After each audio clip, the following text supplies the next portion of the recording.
Having a tiny social circle, or honestly even no circle at all, absolutely doesn't mean you're a failure. In fact, it usually means your brain is operating on an entirely different, highly perceptive frequency. Welcome to This Explainer. Today we're diving deep into the fascinating psychology of why you walk alone. You know, society is constantly trying to equate popularity with success. We're bombarded with images of these massive, picture-perfect friend groups everywhere we look, which can easily make you feel like there's something fundamentally wrong with you if your own circle is small. You might even catch yourself wondering, am I broken? Am I missing some kind of social chip that everybody else seems to have? But what if the exact opposite is true? What if keeping your circle small is actually a massive sign of psychological strength? Psychology tells us something super interesting here. People with few or no friends are deeply, deeply misunderstood. Let's get one thing straight right now. You are not antisocial. You are not broken. Your brain just processes social life in a highly specific way that makes your typical everyday interactions feel completely draining or just, well, unnecessary. You aren't failing at socializing. You are playing a completely different game. It's like you're trying to play chess on a checkers board. The rules of superficial socializing just do not apply to you. Okay, let's jump into Section 1, Craving Depth, Rejecting Fakes. Wearing masks, gossiping behind people's backs, manipulating hidden motives. Yeah, if your circle is small, your tolerance for these behaviors is pretty much zero. Research actually shows that as you become more self-aware, your patience for fake personalities literally drops off a cliff. Your brain is essentially wired to be a human lie detector, instantly picking up on manipulation. So while other people might just casually ignore a fake smile just to keep the peace, your brain is sounding a massive alarm. See, you aren't avoiding relationships. You're avoiding surface-level fluff. Forcing empty connections over something like the weather, it feels like mental torture. Your brain only really lights up for real substance.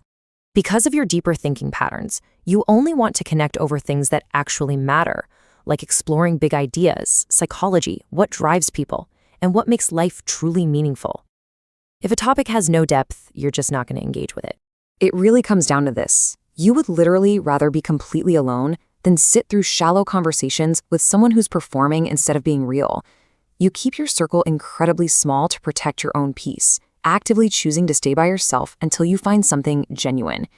It is a conscious, highly protective choice, not some inability to make friends. You just refuse to be a captive audience member for someone else's performance. Which brings us right to Section 2, the social energy cost. Psychology uses a very specific term for what you might be experiencing here, and it's called high social sensitivity. This means you have a nervous system that drains so much faster in social situations. And why is that? Because you are constantly processing emotional cues, body language, and underlying tones on multiple, incredibly deep levels. You don't dislike people. It's just that your brain burns way more energy during contact. Think of your brain like a smartphone running 10 complex apps in the background during every single conversation. Of course your battery's going to drain faster. Unlike extroverts who literally charge their batteries by wading into a massive crowd, your social energy is a strictly limited resource.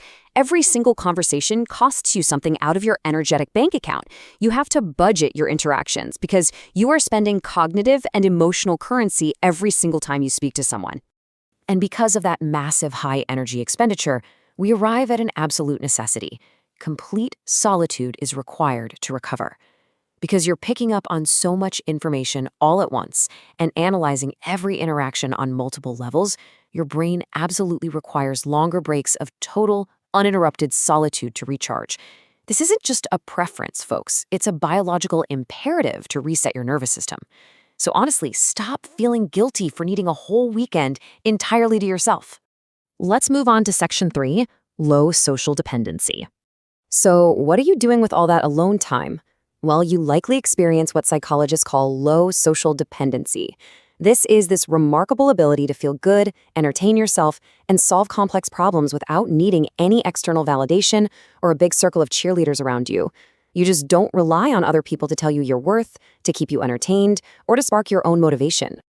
And here is where your true power really lies. You don't collect acquaintances, you create your own world. While most people out there are busy collecting casual friends just to feel validated and seen, you are perfectly content building your own rich, fascinating inner world. Now, some people might view this independence as being distant or aloof, but trust me, it is actually a massive psychological strength. You are entirely self-sufficient. All right, Section 4, the trust threshold. How does someone get this way? Well, if you have few friends, you probably share a common history with others in the same boat. You are likely burned in the past, experiencing past betrayal, maybe childhood neglect, or simply running with the wrong crowd for way too long.